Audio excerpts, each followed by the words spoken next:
అబద్ధాలతో ప్రజలను ఎక్కువ కాలం నమ్మించలేరన్నారు వైసీపీ జిల్లా అధ్యక్షుడు డాక్టర్ నాగార్జున రెడ్డి. కడపలోని వైఎస్ఆర్ జిల్లా పార్టీ కార్యాలయంలో ఏర్పాటు చేసిన విలేకరుల సమావేశంలో ఆయన ఈ వ్యాఖ్యలు చేశారు. రాయలసీమను రతనాల సీమ చేశారని చంద్రబాబు చెప్పడం పూర్తిగా అబద్ధమేనని మండిపడ్డారు. అనంతపురంలోని ఏఎంసీ కాలేజీని మంగళగిరికి తరలించారని, కడప, కర్నూలులో ఉన్న కంపెనీలను అమరావతికి తరలించారంటూ ఆరోపించారు.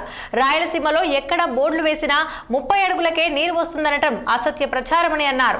జగన్మోహన్ రెడ్డి తెచ్చిన ప్రాజెక్టులకు, ముఖ్యంగా కర్నూలులోని సోలార్ విండ్, హైడ్రో ఎనర్జీ కంపెనీకి కూడా క్రెడిట్ తీసుకోవడం చంద్రబాబుకు సర్వసాధారణమైపోయిందని ఆయన ఎద్దేవా చేశారు.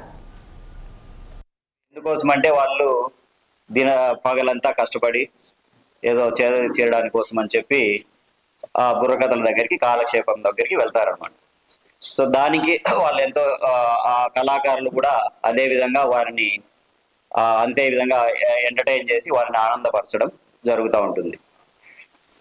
అదే విధంగా నిన్న జరిగినటువంటి కమలాపురం సభ, సో ఇంచుమించు అలాంటిదే అనమాట. ఇది కూడా చెట్టు కింద సభ, ఒక వేప చెట్టు కింద ఒక సభను పెట్టి జనాల్ని అందరినీ ఆడ సెలెక్టెడ్గా కొందరిని మాత్రమే తీసుకొచ్చి వాళ్ళ కర్మజాలు వాళ్ళే చిక్కినారు వీళ్ళ చేతికి.